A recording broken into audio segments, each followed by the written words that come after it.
Hello and welcome to the Warp Shelf. I'm Frank Durant. I'm Deshaun Vasquez. And today we're talking about the works of director James Cameron. We are talking about the man, the myth, the legend, the literal Moneybanks himself. The absolutely. all-time winner at the box office, James Cameron. And by that I mean he's got multiple films on the list, hitting that in that list of top grossing of all time.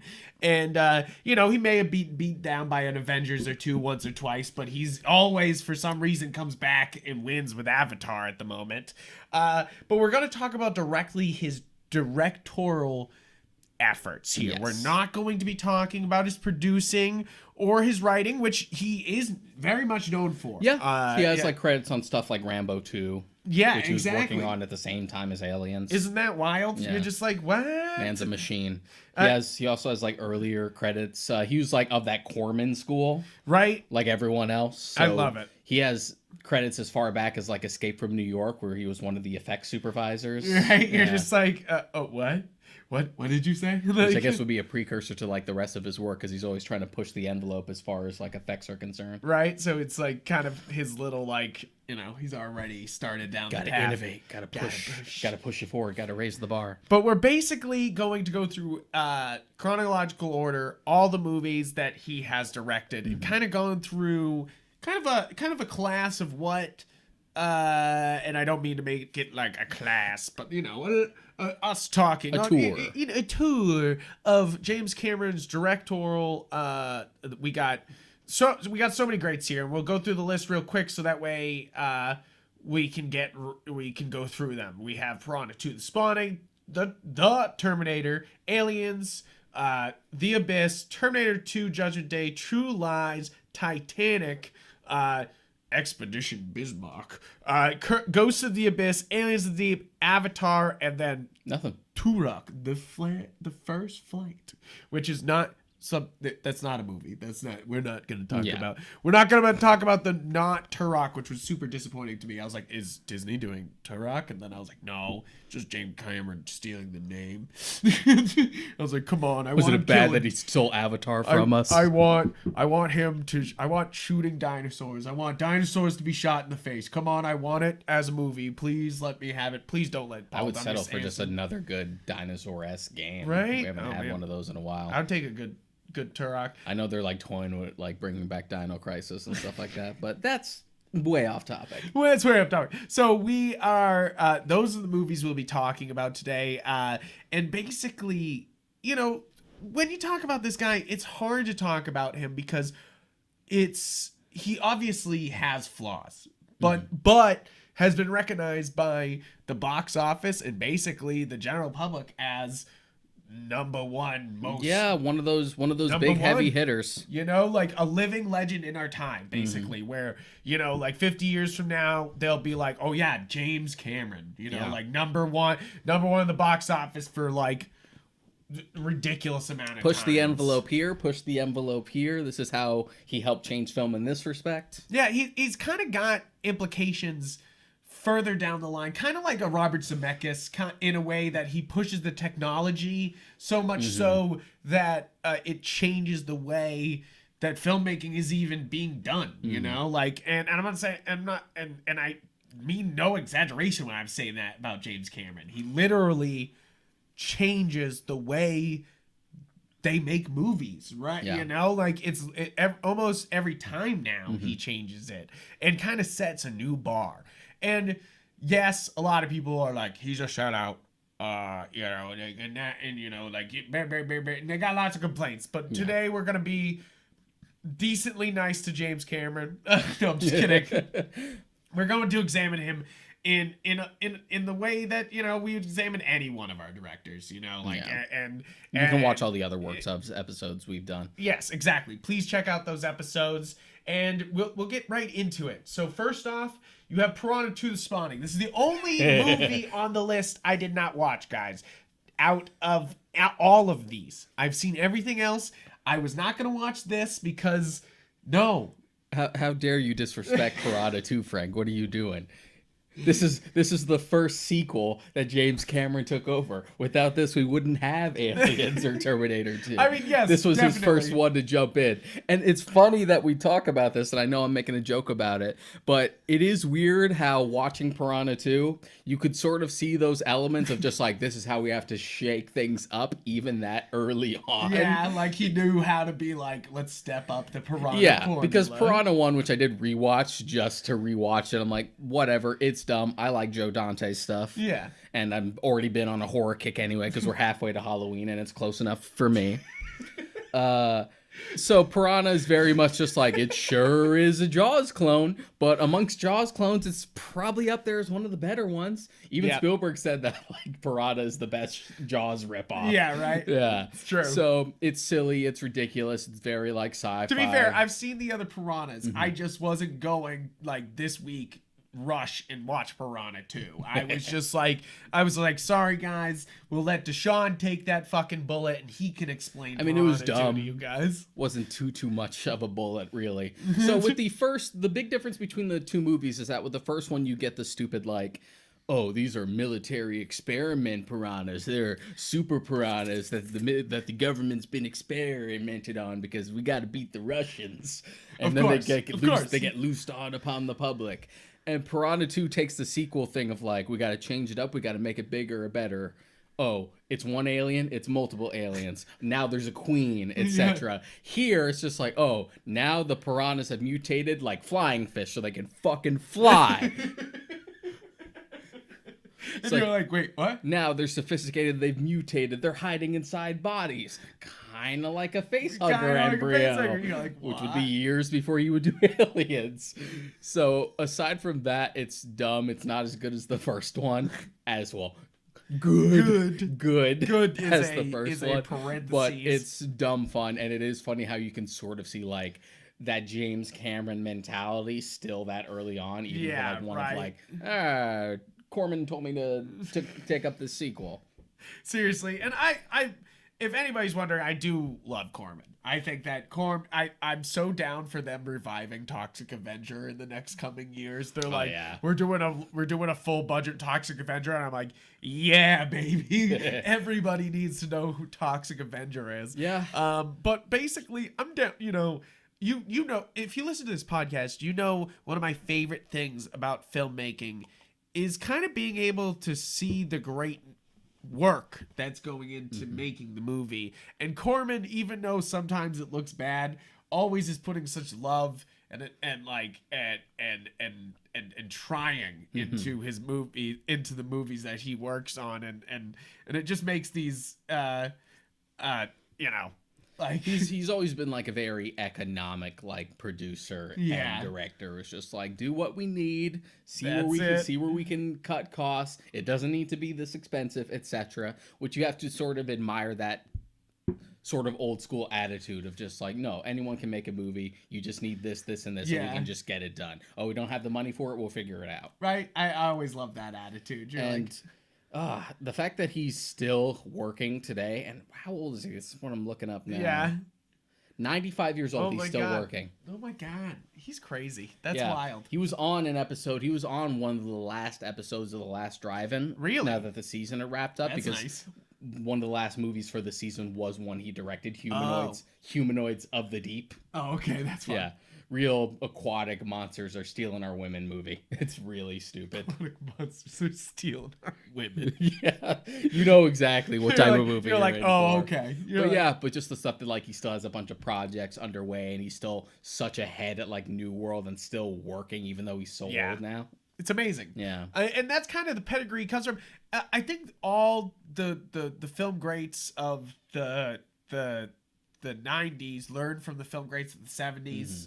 You know, and that's kind of, sometimes how it happens is that these guys get taken under the wing of guys and they learn the craft, like we're saying here. It's like Corman kind of was like, hey, you can find a lot of directors who either came from like the school of Corman or like the school of like Kaufman with Troma. Or Coppola. Like Coppola, yeah. Yeah, Coppola had a little basically with Zoetrope, basically an indie factory, you know, like was just like turning out movies and producing them with Zoetrope. And that's like kind of, it's funny because that's what James Cameron turns into, you know, like is that all these guys kind of copied each other's methods of like James Cameron took over the fucking world and then is basically, you know, like as you can see from the later movies that we said in the list, just does basically documentaries and then the Avatar movies now. Yeah. Because he can. But then producing wise, he's fucking everywhere. Yeah. You know, like, which, because he can't, you know, he's putting the money towards these things, you know, basically. Like, you got Secrets of the Whales, but you got all the Terminator movies, you got Alita. Which he was originally supposed to direct, but he's too busy doing a million Avatar sequels. Right. He did a documentary on Cirque du Soleil. You're like, what? And like a lot of other like, you know, underwater documentaries, you know, like where I think, you know, he teamed up with these guys and continued to make. And we'll get into the other water stuff because it's going to be a thing that like gonna be pervades the rest of like his work for a little bit. But it's kind of funny because Piranha 2 is also underwater. Yeah, like just you know, like Cameron has a real thing for like aquatic aesthetic and just like undersea creatures and stuff like that. Yep, they're saying the next Avatar 2 is going to be underwater. Focusing on underwater. Yeah, and you're like, oh, big surprise. Yeah, I remember hearing that like soon after the first one came out. Just like, yeah, that seems like him. So, moving on from Piranha 2, is the movie that I literally today was like, oh, wait, he actually directed that? I didn't realize that. When I looked it up, is that I didn't realize James Cameron had directed Terminator 1. I was always like, oh, yeah, Terminator 2, great, better sequel. James Cameron did it, great. You know, like, but I assumed it was, for some reason in my mind, I was like, it's the same thing as Aliens, where he comes in after. Where he comes in. He doesn't do first movies. He doesn't do first movies. Come on, guys. Everyone knows that. If it's a franchise, he always comes in at that second one to shake things up. He doesn't start it. He's got to stir it up. No, he did direct Terminator 1. It was actually the entire idea had actually come from a fever dream that he had. He had gotten really, really sick once. And he had said that while he was having like his weird like fever dream, he had dreamed of like a metal skeleton behind like a great inferno. Oh, so shit. you get like the image of like the metal endoskeleton amongst the fire. And that literally was just the genesis of like, I have an idea. I have an idea. So the original Terminator is kind of a sci-fi noir slasher movie. It is very much a horror film with a robot. Yeah. And like unlike any of his other movies where yes, the other movies have horror elements, this one's a horror movie. Yeah. Like straight Aliens is it does, again, like you said, horror elements, but it is primarily an action film. Yeah. Terminator 1 specifically is very much a horror movie. And that also attributes and I want to say The Abyss is a horror movie, but in like so. Different ways, you know, like, but I would say like that's more like isolation thriller that also has creatures in it. Yeah. Yeah, because it's more about the growing distrust. Oh my goodness, and we're sinking deeper. But the Terminator is kind of the like Piranha 2 is kind of his step in, but Terminator is the literal like fire that literally propels his entire career forward. And amongst his movies, it's probably a personal favorite of mine. Yeah. Terminator 2 is like objectively the better movie. Oh, are we gonna have to rank our James Cameron movies at the end of this? Because it might have to happen during this. That'd be fun. Also. Like, but I lean more towards Terminator 1 because I'm a horror nut and I just like that it's a slasher movie with a robot. Yeah. And I like how this is where we've always disagreed though, is that I am never like I like Terminator. I like the Terminator. I've seen it several times and I like it. But Terminator 2, oh my goodness. I know, but that's why I said Terminator 2 is objectively the better movie. There's a reason people prefer it, or people have even seen the second one and haven't even seen the first one. Right. It happens a lot. But I love how dirty and grimy and noirish the first one is. I love I love the directing. I love that it's basically a slasher movie, and I just love how intimate it is. Yes. Even if Terminator 2 did the right thing of going bigger and like sort of like subverting the expectations of the first one. Yeah. And you also had ideas that he didn't have the means or the budget to pull off in T1 that he would later use Right. in T2. The original idea was to do like the liquid metal stuff as far back as the first movie. The technology wasn't ready. We couldn't pull it off. So and it doesn't even get proven to work until The Abyss. Yeah. And it's funny, the story about that is because they shot it first. Yeah. They shot that scene with the liquid coming up to her face and changing faces. They shot that first, and then they gave it to the effects team, and it was just kind of one of those things where it was like, we made this scene not connect with any part of the story, so we can cut it out if this effect does not smart. work. Yeah. Because James Cameron tried to do it himself. He said he tried to do a clay model with projectors on it and tried to do stop animation with that. I could see that. See how that almost could work, but like it was just kind of like a model to work off of what they could have done. And it's funny. No, I won't get into the Abyss but just yet. the I idea won't get that into like the Abyss yet, that's but an idea that he had and he just kind of sat on it. He tends to be that way with other projects where he has a big idea, he knows the technology's not ready, so he'll wait. And he'll sit. Because that'll come on later when we get to Avatar. It's true. But okay, so the Terminator though is a lot of fun. I want to say, like, if you've never seen it, if you've only seen T2, yes, please watch this. It's one of those things that, like, yes, it might not be as extravagant and as big, and for me, I prefer Terminator 2. And most people do. But this is a great movie, and there's a reason why it's brought up when they talk about great movies, you know, like, and it's funny.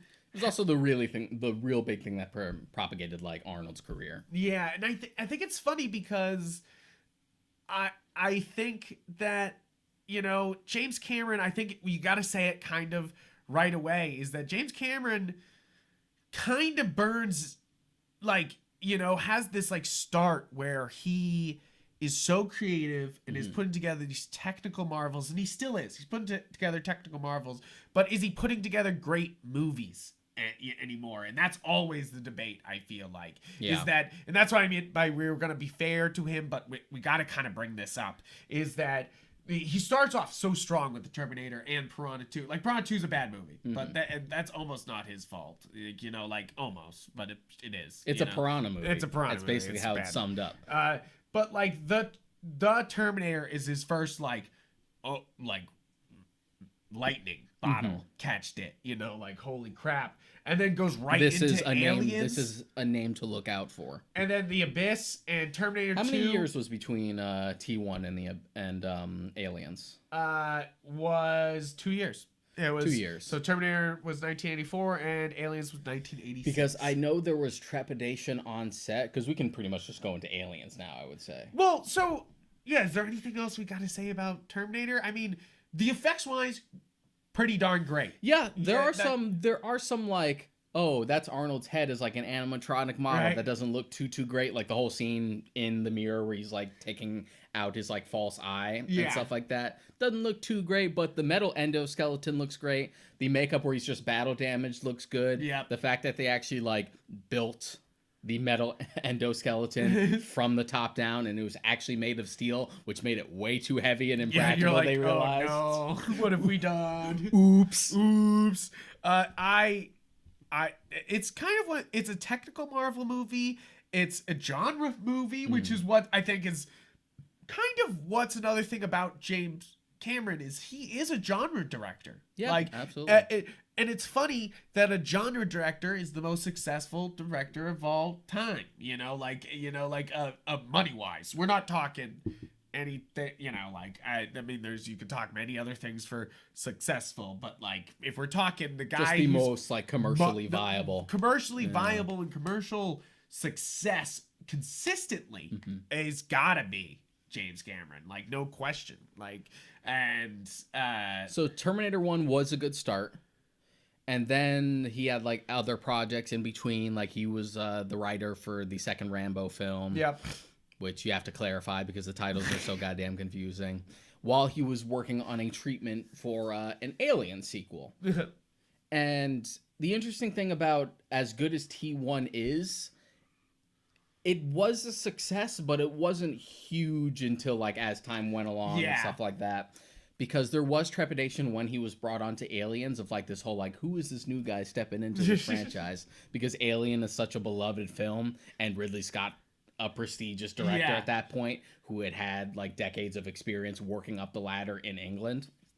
And was just like handed off to him. Like. Yeah, handed it off to like this Canadian, to people who most people on set hadn't even seen T1. So they're just like, who is this guy? Who's coming in to direct this film? Like the killer robot guy. Yeah. You're just like, okay, you know. You can watch, if you have like any like the Alien Anniversary box sets, not so much this DVD, but one of like the more... sorry, I don't have any Blu-rays of Aliens, but I do have this nice triple. If you get the like nice deluxe edition DVDs or like the Blu-ray anthology set, there's this whole, you can watch a bunch of behind the scenes footage about how both Cameron and Gail Ann Hurd, who was like his producer, partner in crime, and wife at the time, would just get no respect at the start of production because no one thought that they were experienced enough to do it, because the way things work in the film industry over here in the US versus how they work in the UK is a very different thing. Yes, because literally the government invested in the film industry in Britain. So there's literally,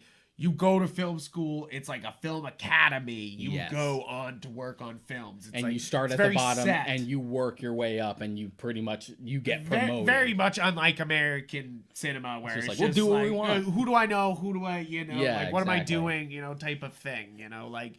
So they do talk about how there was like a lot of xenophobia at the start of production, but that sort of like went along and sort of like stopped, and then eventually Cameron actually made everyone sit down and watch Terminator. Really? To be That's like, funny. I can know how to make a goddamn movie. Right? Right? To make a movie.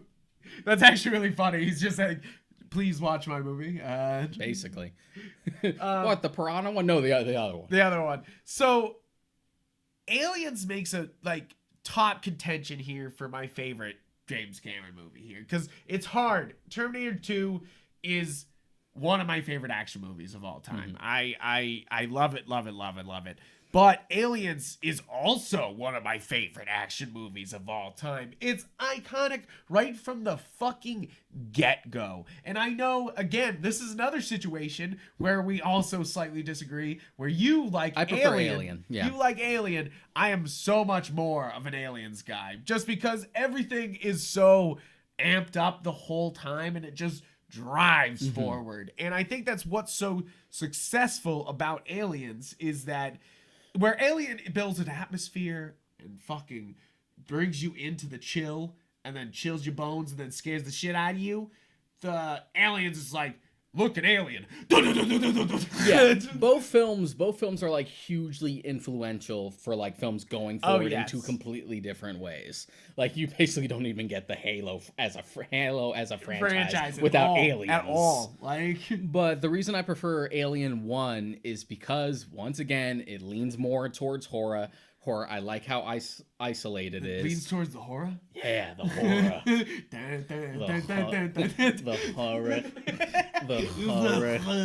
The horror.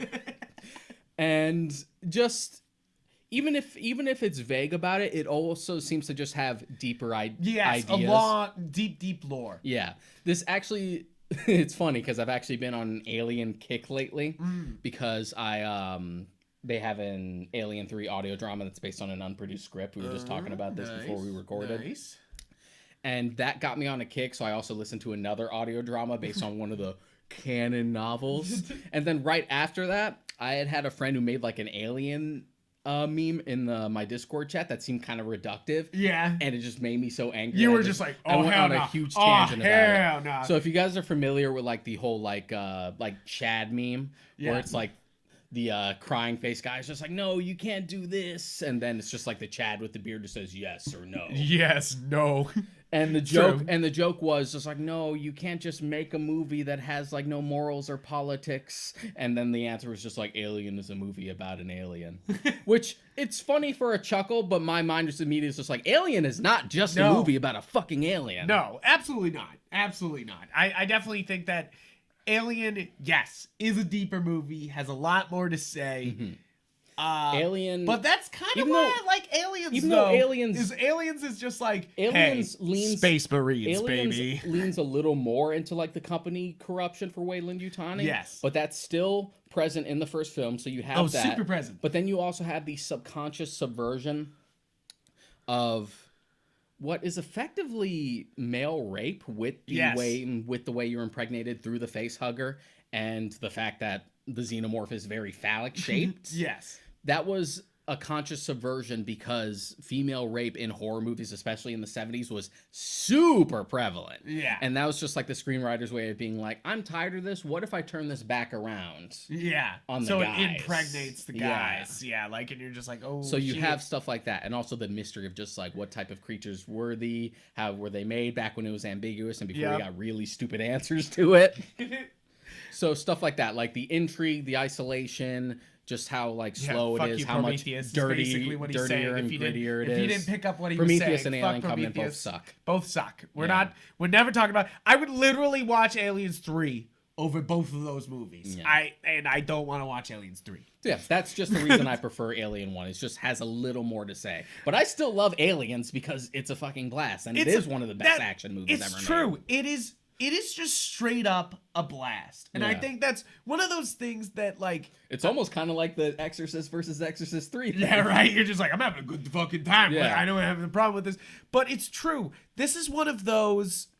It's a popcorn movie, but not in like a, like, oh my God, I need to shut off my brain to enjoy this. But yeah, because like, sometimes when you say popcorn movie, you can, it sort of... implies that it's dumb, like The Rock is in it or something. Or implies that it's lesser.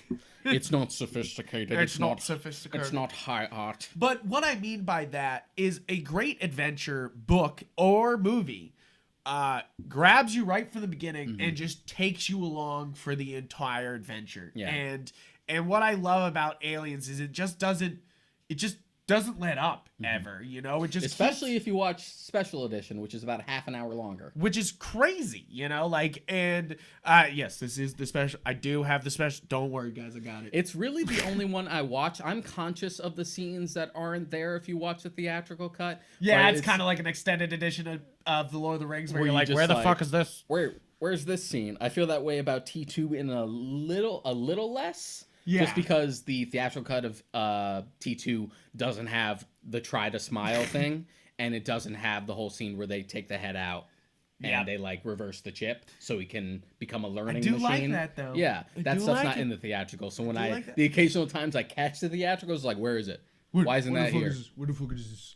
I think Aliens is one of those perfect sequels. I think we'll have to one day do a whole podcast about like sequels that get it right, you know, like, because, you know, when you talk about a sequel, you know, all the producers ever think is bigger, better, more, you know, like, which this is, but also like Empire Strikes Back, where the twist of what you thought everything was is there, you know, like where before where you're like, oh man, one alien's gonna destroy us all, and then they're like, no, hundreds of aliens, and then they're like, wait, a queen, and you're just like, wait, no, like, please stop. Which is definitely a thing, only because we would never get the egg morphing scene until we got a director's cut of Alien 1 years later, where instead of the queen as an idea, the idea is that it would kidnap people, and you would just like slowly transform. I do like that idea and become an egg. That's way scarier than a queen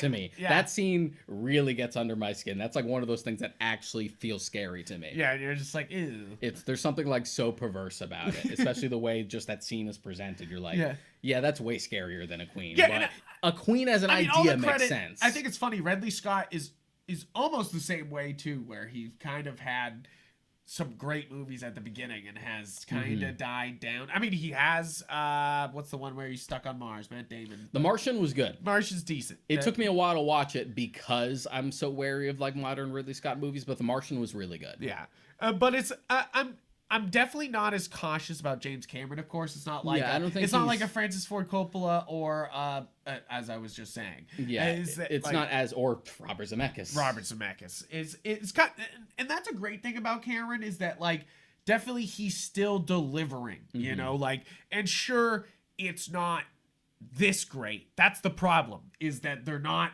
this great. Like Aliens and T2 are not only like top 10 action movies, but of course they're in the top 100 movies of all time, no question. Yeah, but maybe that's the in thing. your top 25. Sometimes you lose your touch. Sometimes you fall off a lot of it. As Rocky but it's said, not even like time is losing touch. undefeated. It's kind of like more money's used, more is at risk, like more, like, because now every movie James Cameron does has to come with a fucking theme park, like, so it can't just be like the original T1, it can't just be. And that does become a problem, just that unfortunate pressure when you do something so big.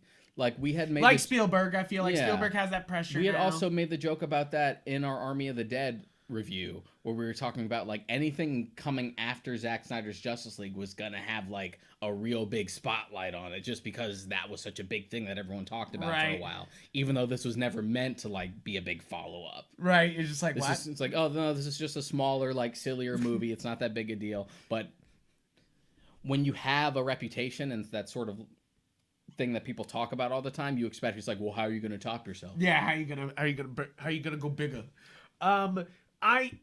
I love Aliens. I think it's like you said, you can't have Halo without it. You literally can't almost have Warhammer without it, because Space Marines are literally like essentially introduced here. Like, I know it's something before this. Like, people of course have thought of Space Marines before, but like, like this is where the aesthetic is established. That's used for many It's especially things. prevalent in Halo, just because you look at the vehicles, you're just like, yeah, that's like right out of Aliens. Yeah, and I think also Aliens does such a great job of still having the horror, but still being a straight up action film.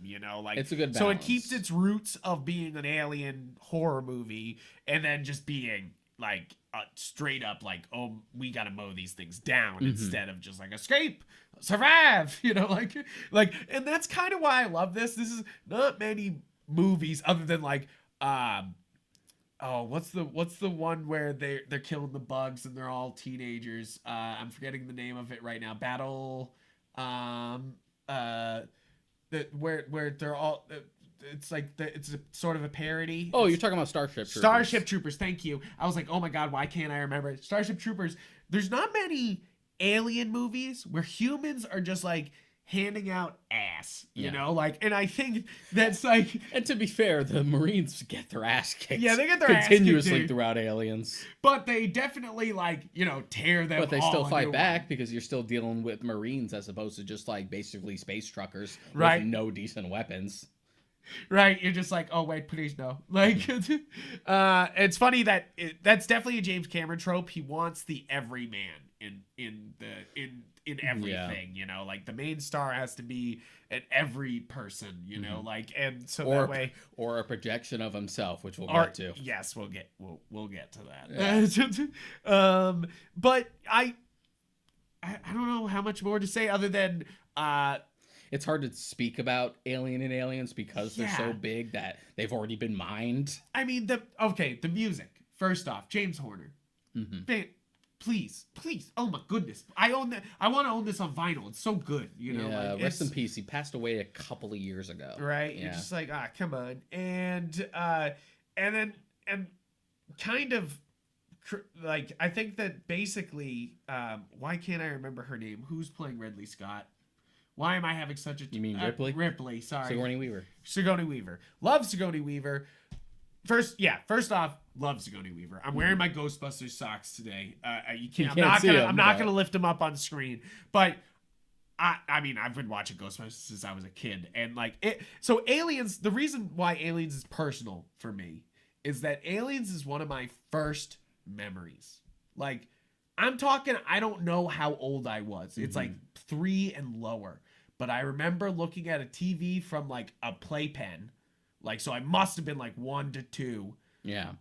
And I seeing Aliens on the screen and being like, oh, like, like, and it was definitely like the mother alien. And I remember, I don't know why, but that has been imprinted on my brain. The Queen. Forever. Like, it was one of those things that like, it, like, yes, it freaked me out as a kid, but it also like, stirred something in me, obviously, and it's Well, one yeah, of the reasons. it's one like, of those things where like when kids are into that stuff, and I can speak from experience. Sure, you get scared of it, but there's something enchanting and interesting about it where it Yeah. sparks your imagination. And I think that that's the great thing about Aliens compared to Alien is Alien doesn't want to show you the alien, you know, and it's about the horror of like, oh, you don't see it, you don't see it. Aliens is like, look at this fucking crazy thing we built. They're like, no, look at this crazy giant alien costume that we made H.G. Wells make. You're just like, H.G. man, Wells. oh my goodness, why am I so bad with names today? Fucking help me. Stan Winston. Stan Winston, but H.G. Geiger. Sorry, H.G. Geiger designed creature. Yeah, for the first one. For the first one. But obviously that's what they transferred over to this. But there is a difference in the design. H.G. Wells? I mean, I loved H.G. Wells. No problem. H.R. Giger. Sorry, H.R. Giger. Sorry. Who's also passed away. Yeah. Yeah, we've lost a lot. I was actually thinking about that because when I was on the Alien kick and after I had that argument of just like Alien is not just about a fucking alien, Yeah. I actually put on the first Alien again. Yeah. And I had realized that like more than half of the cast is gone now. Right. Just like Yaphet Kotto is gone.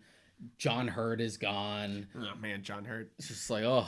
Cheers to John Hurt. Yeah, Ian Holm is gone. So you're man. like, oh man, Harry Dean Stanton is gone. You're like, Thank oh. God we still have Sigourney Weaver. Yeah. And she's still churning out like fantastic work, you know, like you're like, thank God, you know, like she's always good, you know, and I'm totally fine Gotta with have James that Cameron pillar. being like, you come make millions of dollars with me, you know, like, and she's like, okay, you know, because that's another thing that's definitely a director's trademark here is that other than The Abyss, which is the next movie we're talking about, he has used the same crew for a lot of these movies. Yeah, and a lot. The same DP, a lot of the same actors, a lot of the same producers, a lot of the same writers. Like, very much, he's a guy who builds the machine and works in the machine, you know, like, and definitely has become now the machine, you know, like it's become like Brazil or something. I'm the know, machine. like, you know, or like whatever, you know, like. yeah, but I do understand what you mean.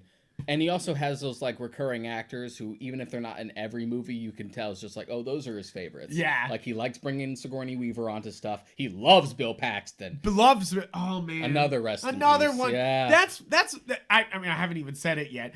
Game over, man. Like it's game over. And that's another reason why I love Aliens. Is that first off, it's Bill Paxton's best movie, and then it's also full of really iconic lines, you know, like it's just full of shit like that. Bill Paxton goes as far back as T1. Right. He's the fuck you asshole. I think this guy's a few cans short of a six pack. I know he's that guy he's in so T1. funny. I love that shit.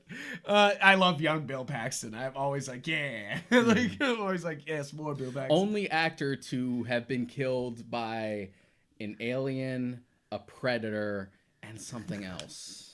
And a Terminator. Isn't that wild? Yeah. You're just like, you're fucking like, man, legend. Legendary. Like Christopher Lee legendary, Yeah. you know, like crazy shit.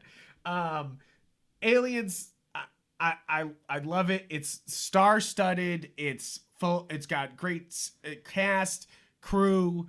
It's one of those like holy crap type of like how did this come together type of movies.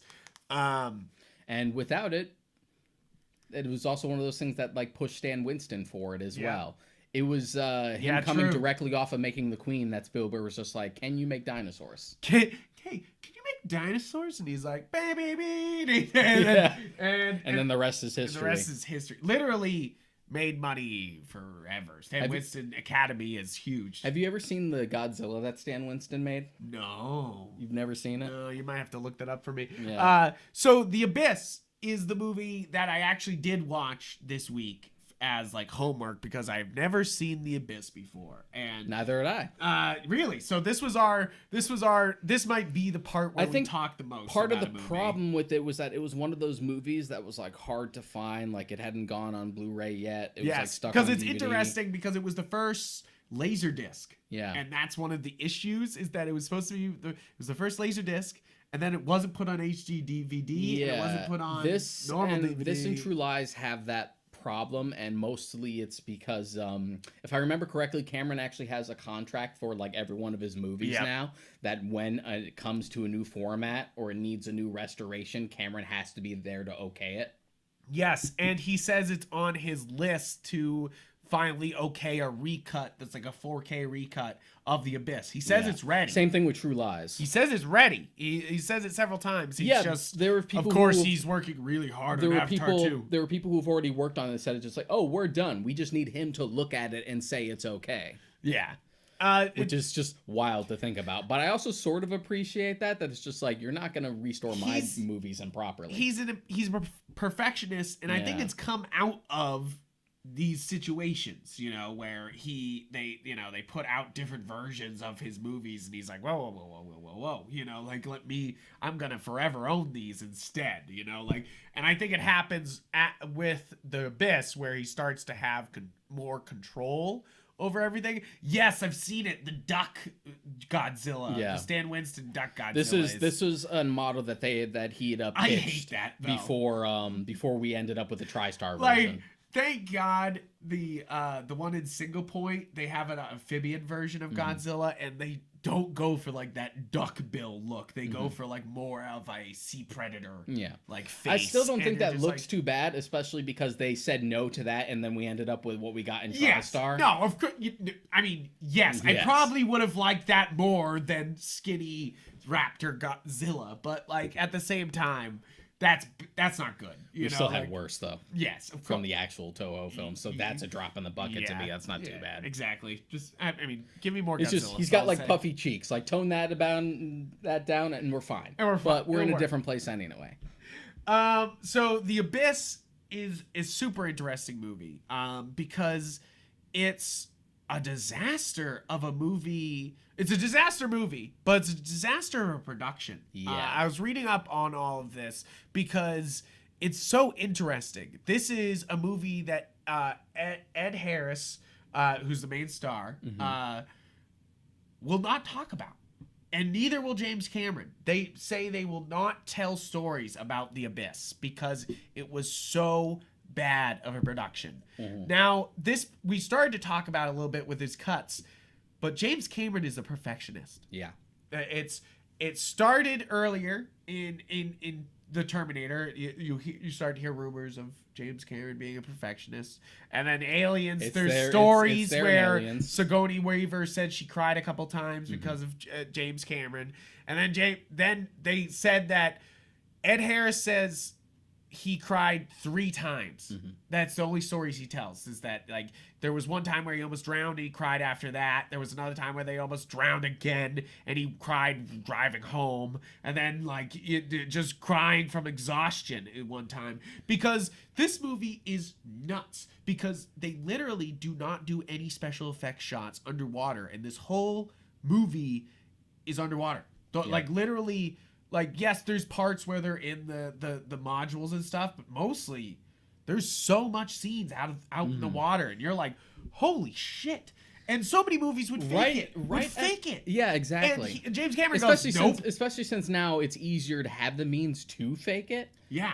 And even then, you could have come up with something. This movie kind of reminds me of Gravity. And of course, they're not going to go to fucking space to film Gravity. Yeah. But it's like, you know, they kind of seem, it's like... Unless Tom Cruise wants to do it. Unless Tom Cruise wants to do it. Yeah, believe me, he's trying. He's trying to go to space to film in space. You're like, what? Okay. It's like, billionaires do what billionaires are going to do, I guess. Waste time, waste money in space. Risk their lives. And they could, like, stop world hunger with that money instead. But who knows? It's kind of funny because, like, you know, like any other director, like even the great who directed Gravity, Alfonso Cuarón, who's one of my favorites, fantastic director. Of course, he has to, you know, act like it's in space the whole time. James Cameron goes, no, you guys are in a giant tank that we bought in South Carolina that was made for a nuclear silo that we just filled with water, and you guys are in the biggest tank that's ever been built for a film before. Yep. Crazy. Until the Titanic. That's the crazy part. He sets records here by building gigantic sets in a giant nuclear facility, and then I need more. I need more, and he builds it in an actual set on you know, like crazy. You know, like yeah, all the underwater stuff is like the craziest things about this movie because there's so much of it. It's in their helmets because they have the whole plot point where it's almost like amniotic fluid. So that was interesting too. They say that was actually a real thing. That they had the scientists who created the fluid that lets you breathe. It's full of oxygen. And it lets you breathe in the fluid, and then you can breathe it. And that scene where they do the rat with the rat was actually done. But the problem is they had to do 6 different rats because all the rats freaked the fuck out when they got the liquids in their mouth that they all just started shitting themselves because obviously, and they even said that's the reason why this stuff hasn't like, you know, gone big, is that even humans, like Ed Harris does it in the thing, the minute they start to breathe in, they freak out because you feel like you're going to drown. Yeah. And then you just start breathing the liquid and you're fine, but you really feel like you're going to drown. And like, I feel bad for those rats who, like, even though they were totally fine, they were like, oh my God, I'm going to die. I mean, and just the footage that you actually do see of the rat that they use is just like... That's why they keep cutting back and forth, though, between everyone's reactions of it, is because they couldn't get, like, a solid take of them not shitting themselves. Yeah, even the shots that you get when you watch it, you're like, ooh. Yeah, it's kind of rough, but it's a true thing. But the thing is, Ed Harris didn't want to use it in the movie, so he is in a suit that's surrounded by a giant tank of water full of water. For literally the whole climax, which probably took days and days and days. There's a reason why this movie feels like cursed in production wise, because Cameron was going so hard for these things. Really, really high concept. Which is why it's interesting that like the aliens are brought in at all. My thing is that, okay, so I like this movie. I definitely like the movie the way it is. I like the movie the way it is. And I can see like the seeds of like what's planted here would eventually like lead into his movies afterwards. Yes, of course. In the same way that like T1 or even Piranha 2 to an extent, right. It's just like, okay, I can see how you were led on this path. Right. And how this led you here to here to here. But it's kind of funny because I really feel like this should have just been a disaster movie where the crane just gets like detached and they have to save a submarine, you know, like, because you add the alien thing and it makes it kind of silly, like, and I know it's supposed to be taken very seriously, but the end with him fucking floating through the air while holding hands with the Star Angel thing, you're just like, is this the end of Willy Wonka? I do like, really what like the fuck is going on? Really like the design of the aliens, though. No, the fact that they look cool. otherworldly but still very aquatic and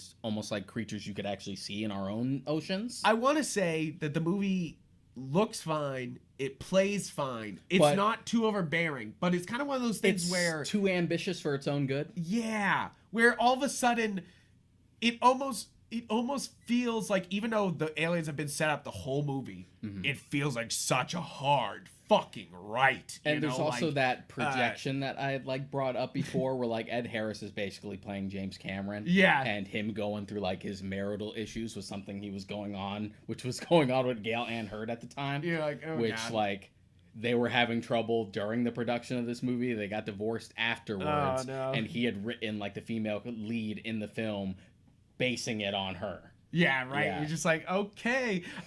So there's a lot of effective things about this movie, though. I can't trash on it. It's just like, I definitely think that if they just kept the aliens out, we may have had a better movie. I mean, the water tentacle enough is just like one of those pioneering moments in film that should be preserved in general. Deserved in general because, yes, it is one of the first CGI moments that looks like ass now. I will say it. I don't care. It looks like butts, but at the same time, it looks fine. And at the time, it looked amazing. Yeah, you know, it doesn't hold up as well as like the T-1000 stuff does. Exactly. And even then, you get very little shots in T2 where it's just like it doesn't hold up so much as well. But like most of the time, you're like, wow, that still looks as good even if we tried to do it today. Yeah, right. But I agree. But you can see like the hard work and the pain in the ass it would have been just to do what we had. And what was interesting about that was this was a third part. They hired George Lucas's ILM to make this effect, and basically it was the first time they had hired out of like company to do an effects, and it basically sets a standard for like hiring companies like this, Yeah, which of and course ILM leads to not only ILM but also Weta Studios and like many other like giant special effects houses, you know, which are that don't actually just- kind of common that now. don't just work for like the one studio. Yeah.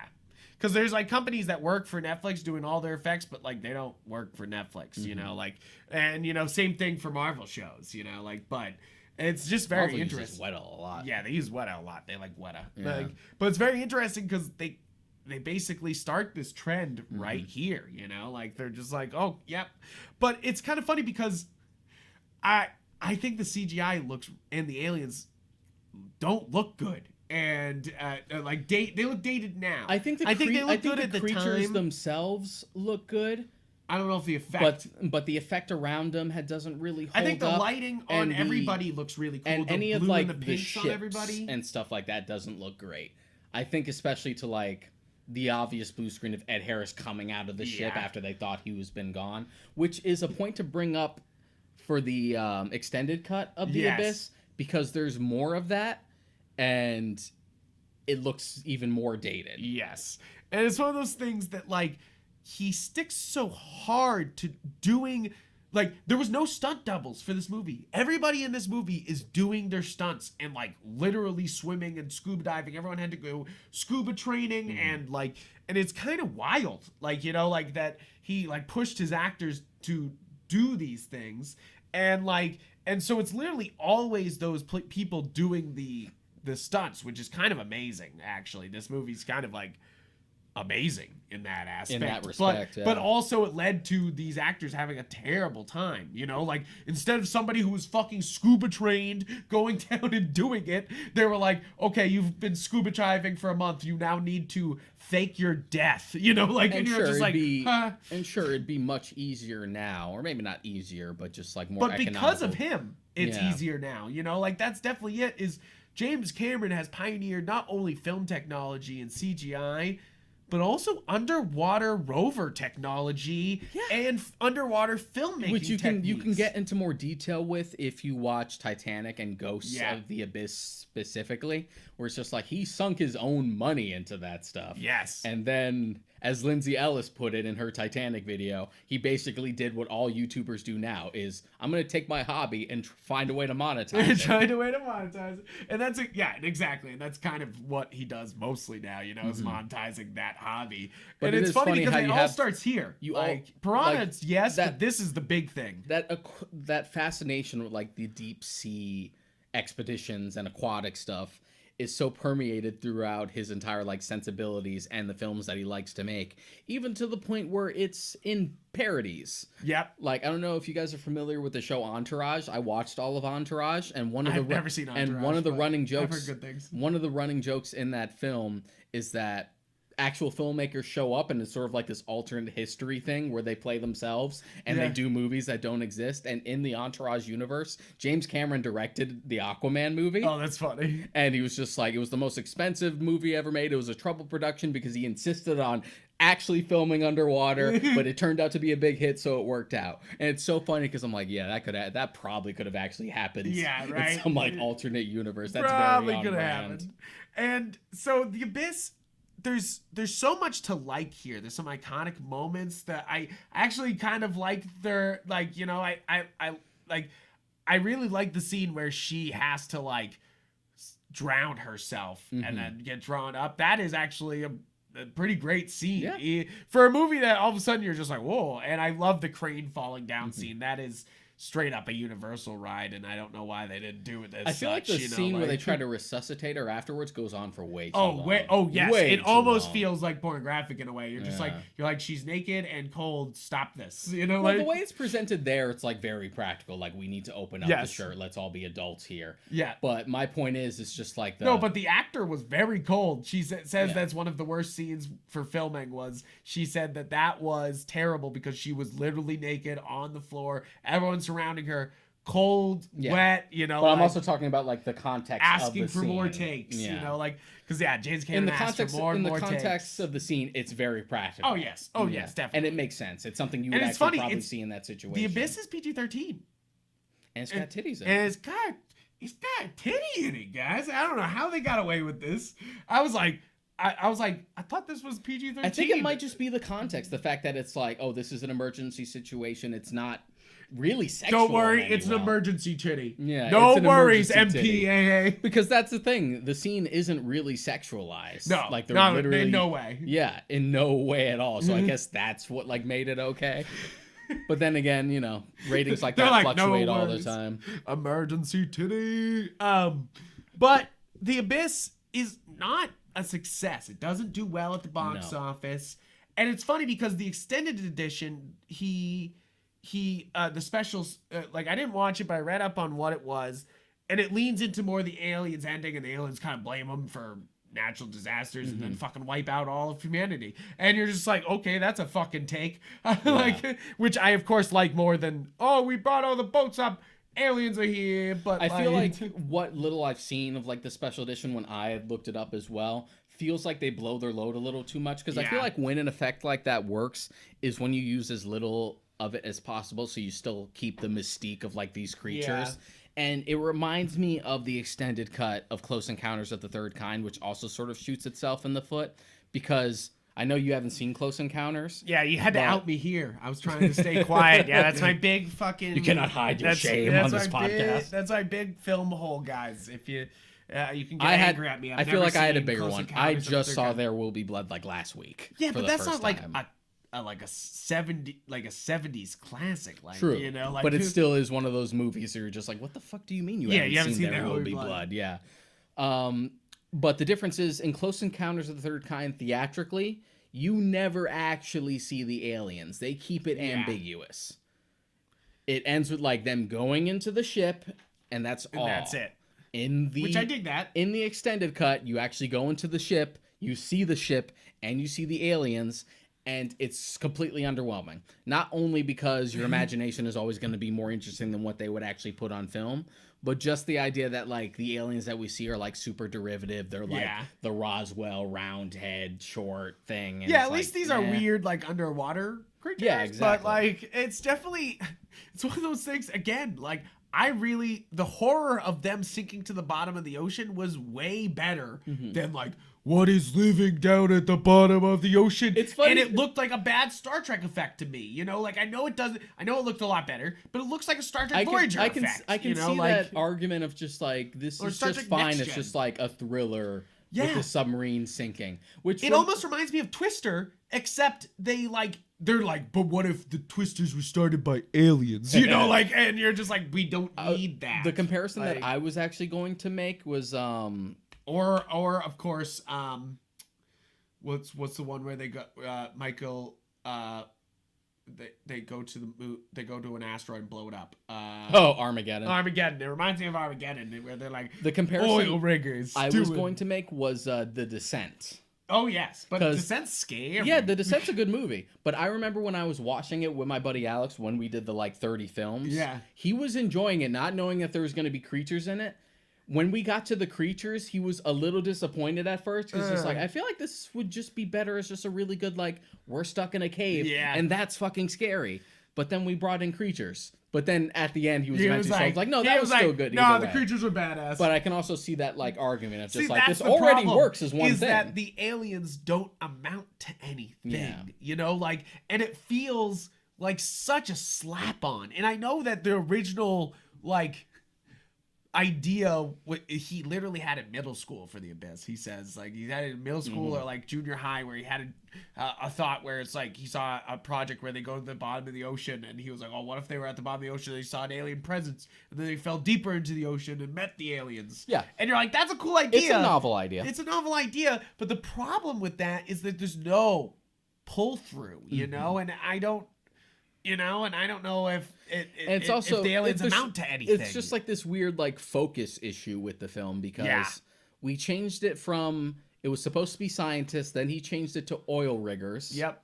Because he felt like that would make the audience like more empathize with them. Yeah, more everyman. More everyman. But at the same time, that also sort of like fragments the movie and really makes it feel like the two different movies, where like you have this thriller that's really just about like crazy military guys. Yeah, being like, paranoid and them just like sinking to the bottom of the ocean, and that's scary. And then just like this extraterrestrial like underwater I film, know. and they feel like two different things that don't I quite match. I literally think you could cut out all the alien stuff. Like, I literally think you could. Like, I could do a cut where you just take out all the alien stuff, and this movie would still make sense. It's almost like they filmed it, like, in a cautious way, in that way, where it's like, what if we need to completely out the entirety of this alien shit? Yeah, you it's know, like, tough when you mix genres like that, because you can have a case like this where it feels jarring or unneeded, because Yeah. you can run into stuff like that for movies that do it much better, like From Dusk Till Dawn, or like the ending in 10 Cloverfield Lane, Yeah. which is also slightly controversial. Not a lot of people like that, Or not everyone likes that ending, but I always felt like it worked. yeah. I mean, even District 9, has a crazy amped up, like, alien ending. And, like, and that's definitely, that's definitely, it's just a thing. It's so funny because it feels so apparent that the alien is so out of, it like shouldn't be here to me, like you're just like, let's take that out, and then you got a good one, like, but they're like, but there's an alien. I mean, and yeah, sure, it's kind of cool that it's circumstantial, that just like, oh, we were here for this. These fucking paranoid military guys are worried about the Soviets. But I gotta say, The Abyss has one of the all-time great posters. Yeah. No question. That's a great just title. Oh, it's great title, The Abyss, and it's amazing. And I love he made your heart pound with the Terminator. Now he stopped it, and then he stopped it with aliens. Now, writer/director James Cameron presents the summer's most original adventure, The Abyss. Such old school advertising. Right? It's just like, all right. So charming. It is charming. You're like, I love that. But the thing is about The Abyss is I feel like it's kind of a missed opportunity, because most people will watch this movie and be like, meh, because the alien stuff. But I'm telling you, the better movie is just take the aliens out, and then I'm kind of like, this is an 8 or a 9, because like this is a fun, like, crazy stuck at the bottom of the ocean. Are you story. saying this without your submarine bias? No, I am saying this with my full submarine bias. I started watching the movie and I go, why haven't I seen this before? There's so much submarines in this. It was though. I was sitting there going, damn, I feel like I've been missing out. This is great because they got so much submarines. They got civilian submarines and military submarines and alien submarines. I was like, oh shit. But yeah, just I don't know. It's just a weird. It's a technical marvel too. Yeah. I know it was a troubled shoot, but I think it's amazing that they filmed all this underwater and it came out looking as great. There's so many great shots of it just being so far back and just floating forward, and you can tell none of it's CGI. And you're sitting there going, the fuck? Like, this is amazing. Like, it's on Amazon Prime, guys, if you haven't. I mean, most of these are actually on Amazon Prime right now. But this specifically is on Amazon Prime, and it's such a missed opportunity, I feel like, because first off, great poster, and cool concept. Yeah, it does have a good premise, but it has trouble like reconciling like the two halves of the same whole, and they just don't combine together. It's not like From Dusk Till Dawn where it flips, but you're like, this is a welcome flip. Yeah. This is kind of like a flip, and you're like, but why? Like, it definitely, that's where... Or even like The World's End. Yeah, right? Yeah, you're just like, eh. But it's funny because this is a big, like, it made its money. It made its money back, so it wasn't a failure, but it was considered a flop because it didn't do the money that Aliens did. Aliens was like, holy shit, they really fucking sent it. And it's kind of amazing that they were like, well, we'll let him, after this, which didn't do great, make his kind of like passion project of Terminator 2. But also it was kind of guaranteed. They were like, let's start a franchise, and they did. Yeah, and it was one of those things where he had like said that over the years, like people asked him constantly for a sequel, and it's just one of those things where like, yeah, when I have the idea and when that technology is ready, we'll do it. So Terminator 2, I mean, I love Aliens, but Terminator 2 might be my favorite James Cameron movie because so much goes right for this movie, like so much is so great about this movie. The special effects look fantastic most of the time. We already said, like, I mean, the hand thing when they're touching the robot hand and it's moving. I mean, come on, it looks so good. And so many other great scenes. Most of it still holds up. Absolutely no question in my mind Arnold Schwarzenegger's best movie. No, would you? I'd probably say so. Yeah, I would say so. And of course it like kind of introduces the world to Linda Hamilton, which she goes on, you know, to be doing so much. She's in Terminator 1. I mean, she's in Terminator 1, but this is like this is the thing that shows her range. Yeah, this is her movie because John Connor was kind of the star of the last one, you know, like not Kyle entirely. Reese. Yeah, sorry, Kyle Reese, not John Connor. But, you know, John Connor was the subject. Which, for the record, I miss seeing Michael Biehn in movies. Yeah. When he showed up in The Mandalorian, I was like, oh my god. I don't think I had seen him before that since, like, Planet Terror came out. I think that Terminator 2 is a masterclass in how to shoot an action sequence. You know, like, it's one of those things that, like, you look at James Cameron now and you look at that and you're just like, wait. Wait, this man knows how to like dismantle a whole action sequence and then put it all together into a very satisfying package. Yeah, and beyond just the spectacle, you have a much more engaging story than you have with the first film. A lot bigger. Time is it's on not the only line. Bigger in scale, Apocalypse, but I mean. You have like a wider cast to work with. You have more range because Sarah Connor's a completely different character now. You had that subversion where like the Terminator from the first film, not technically, but the same model, is back, but this time it's a protector. Yeah. So you sort Which of is like another that. great thing about That's this one. That's another great great sequel That's move. a great twist that like no one can enjoy anymore because it's one, it's too iconic, and two, even when they were marketing it, they gave it away. Yeah, and they did it the same. They now they do it for every Terminator movie. Any flip Terminator movie, when they have like whatever the big reveal is, they put it in the fucking trailer. Yeah, but they always do that. They do it every single Salvation, time. They really blew it. Salvation, they blew their load with just like, oh, this time it's a hybrid. Yeah, you're like, and wait. then in fucking, they also revealed that like it was gonna have like the body double Arnold in it. They revealed that too. With Genesis, they revealed that like John Connor's the Terminator this time, which is like, there goes that big reveal. Yeah, you're like, okay, like it's kind of sad, but it's funny because James Cameron has produced all the Terminator sequels. Which sucks because as like meh as Genesis is, that's actually a good twist. It just sucks that it was in all the trailers. Yeah, and that was like one of the few like positive points for that one. I didn't hate Salvation. I always kind of didn't hate Salvation. I've never hated 3. Yeah. I don't mind 3, but it's such a step down. It's almost insulting. I think it's because it's coming right after 2. Like coming directly after 2. It's always going to stick out like a sore thumb. Oh, I love this version that I have. Extreme DVD. This is some hilarious like early DVD shit from the Artisan Home Entertainment Collection. Hilarious.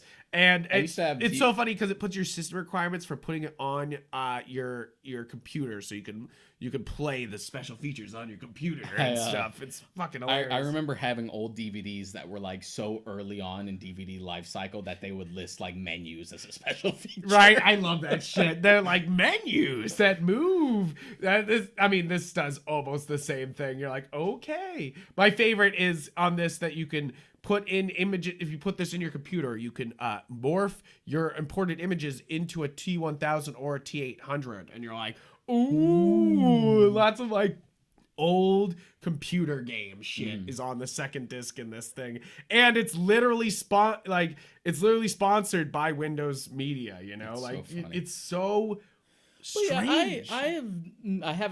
I never hated like T3. I think T3's an okay action flick that's like kind of shallow. That's about as far as it goes. And I also think it has a really, really fucking good ending that's way better than the rest of the movie. I don't even remember the ending. The ending is basically they lose. Oh. They try to stop Judgment Day and they fail. And you're like, oops. And they fail. And it's just this moment where like they realize that the Terminator wasn't actually trying to help them stop Judgment Day. he was just bringing them to safety because they were always coming here. They couldn't avoid their fate. It's really dark. It's really dark and harrowing, and you actually see a scene of just like them standing in a bunker with like other people at other bases, like talking about like what's happening as the bombs are coming down. Yeah, and you're just like, no. It's such like a dark, harrowing, poignant ending that's like, if the rest of this movie was like half as deep, we might be in a better place. Right. And I think it's really funny also because Terminator 2 is also written by James Cameron. And so is The Abyss. And he wrote T1 as well. And T1. I think it's such a jump in writing, you know? Like, I think the writing is good in The Abyss, but this is iconic in so many ways. Well. Yeah, I mean, no, he does most of the time write the movies he's directing, you know? Like, right? Like they said, writer/director James Cameron. Yeah. Like, they mean it when they say it. And it's kind of, I feel like it's funny, the, like, kind of dip of trying to add an alien in The Abyss when you didn't need one. But then, you know, like versus like how tight T2 is. T2 and Aliens. Both of them are extremely tightly written plots. And they move forward. I think that's my favorite. I keep saying it, but they move forward with ferocity. And that's what makes a great action film, is that you just, like I said, great adventure film takes you on an adventure. Great action film just like straps you in and fucking launches you fucking till the end of the movie. And that's what Terminator 2 does, you know, like is being like, oh, yep, there's a little bit of slow down. We were just kidding. Here we go. Like, you know, yeah, like, it still takes its time to be character pieces as well, which is also good. Yeah. Like, there's a genuine arc. I mean, I've heard people tell me stories about how, like, they cried at the end of T2 with a thumbs up, like, when he goes into the lava. It never affected me that way, but I have friends who had, like, said that, I saw it as a kid and it made me cry. I'm like, I mean, yeah, sure, I get it. It's sad. It really stands as one of the great examples of a great action movie, though. I really like, whenever somebody's looking for a great action movie, I point towards Terminator 2. I like, you know, like, and when I'm giving a high compliment, I say it's like Terminator 2. You know, like, this is one of my favorites, and I say that unabashed because it's so much fun. I've watched it over and over. I love this movie. And even though we've had like more movies since then. It really is one of those few cases where, yeah, not everything has to be a trilogy. This actually works as a great duology. Yeah. Leave it the hell alone. Just done. You know, like, but James Cameron keeps producing them. He keeps putting the money into them. And like a sucker, I keep watching them. Yeah, I haven't seen the last like 3 or 4. Since Salvation, I don't think I've seen the other ones. Genesis is basically a greatest hits album of like, remember all the good shit? Remember this good time we had? There's some cool fan servicey moments. They actually managed to do a Terminator that seems a little more threatening than the T-1000. Yeah. I'll give it that. And Dark Fate is well made. It's Tim Miller directing. And it was the first one that like Cameron like really had involvement with since like T2 came out. But it's hard to get over the opening scene. Yeah. Where they're just like, oh, you love Terminator 2. What if we shot John Connor in the fucking face? The other great thing about this movie is it was up for a lot of Oscars. It was up for Best Film Editing and Best Film Cinematography, but actually won for Best Makeup, Best Visual Effects, Best Sound Effects, and Best Sound. Which, of course, is how they say now in Oscar talk, good job, you made a good action movie. Is they hand them the production. Yeah, that's the only bone they like throw to like blockbusters. The ones that like people really, really went to see. It's just like effects and sound. Leave us alone. Leave us alone. Please leave us alone. We got to give it to this historical drama. Now, it's kind of funny because the next movie, True Lies, is when he kind of stops working with Arnold Schwarzenegger, even though he's had so much success with the Terminator 2, and then he does True Lies, and it's kind of funny because he just kind of he's just like, okay, no more Arnold, you know, like, and you're like, no, you can use Arnold. Like, I would love Arnold in Avatar 2. That would be great. I'm sure Arnold was like busy with so many other movies and driving tanks around and stuff like that. And then he had like stopped doing movies for a while because he became governor. Yeah, right. So Terminator 2 Judgment Day will wrap it up being like one of the greatest action movies ever made. It's almost astounding, you know, like, because then you go to Avatar, and yes, it's one of the biggest movies ever made, but this doesn't feel like the same action grandiose as Terminator 2 and Aliens, you know, like, and I think that's, you know, what you have to talk about when you talk about Avatar. One last little nugget for Terminator 2. I'm about to call out a friend and humiliate him on this podcast. Oh no. My buddy Rob, when we watched Terminator 2, he fell asleep. Oh, come on. Come on. It's so good. It's so good. And to be fair, he's just like that. Like, he'll fall asleep on a fucking dime. Oh, yeah. Me too. Because he doesn't take care of himself. I fall asleep in an instant. I don't. But it's just like, still, the disrespect. The disrespect. So the other thing that I think is a James Cameron trademark, and it kind of starts with Terminator 2 and then moves on, is he starts making longer movies. Is he starts kind of, the perfectionist in him means that he's going to tell the whole fucking story. And I think True Lies is kind of funny because it's the longest movie he's done up to that point. Theatrically. You know, theatrically. And True Lies is 2 hours and 21 minutes. Because Aliens Special Edition is beefy. Oh, yeah. But The Abyss is 2 hours, 20 minutes, and True Lies is 20 hours, 21 minutes. That big 1 minute jump. But of course, that leads into Avatar, which is a 2 hour 42 movie. And then you get like special editions, which are 3 hours. And then they are talking about Avatar 2 being 4 hours, question mark. You know, like it's one of those things that you have to bring up when you're talking about James Cameron. Big run times. Is a power creep. You know, when you talk about power creep in an anime, you gotta keep improving. He's got a power creep with length, you know, like he's just like, and it's funny because what I told you was 100% of my power was more like 85. It's funny because you're like, that's not, you know, he's not posting on YouTube. He doesn't need it to be longer to make more money, but still he's doing it, you know, like he's just like, that's and I respect that they actually allow. And I mean, Titanic is the real sucker at 3 hours, 14 minutes long. Yeah. It's and like, I respect that they actually let him do it, because sometimes a film just needs to be as long as it needs to be as long. We've had this discussion before with other stuff. I agree. I don't think you should cut off things, you know, like I think you should just, I mean, it should be but I think the whole story, but of course, for the sake of the story, if you are just playing around doing nothing, it's not worth it. Absolutely. Know, like, but it's good that like the general consensus for even like general audiences know that his films tend to be long, so they just accept it. Yeah, but it's kind of like we were watching the extended cut of Lord of the Rings, and it's just we were watching Fellowship the other day, and it's so funny just how well they nail everything here. Instead of, and it feels not padded out compared to The Hobbit, which immediately starts to pad out and starts to feel like they're wasting a ton of time to try to fit 3 movies, you know? Like, it's interesting, you know? Like, you can kind of feel it. I could see how it would have worked as 2. Yeah. Right? You're just like, especially since it was going to be 2 at first, and then they like doubled, and then they like backpedaled and decided 3.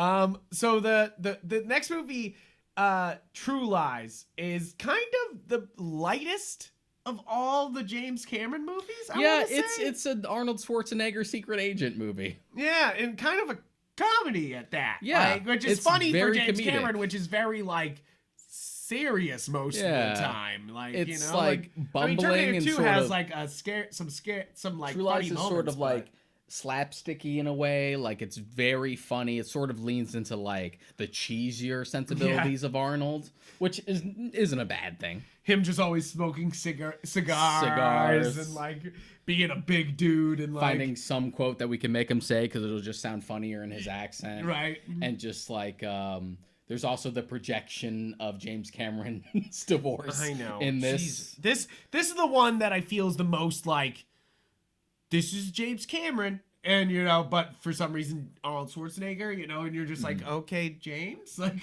you're just like, that's fine, I guess, but I feel like the characters that are like the most like him, it's just like you just wrote yourself, is for me is The Abyss and Titanic with Bill Paxton's character. Yes, yeah, and you're just like, there he is, like there's James Cameron, like, but I think that True Lies is fun. It's sexy because it's got like young, sexy Arnold Schwarzenegger and young, sexy Jamie Lee Curtis, and I'm like, and this is serious. This is like peak Jamie Lee Curtis.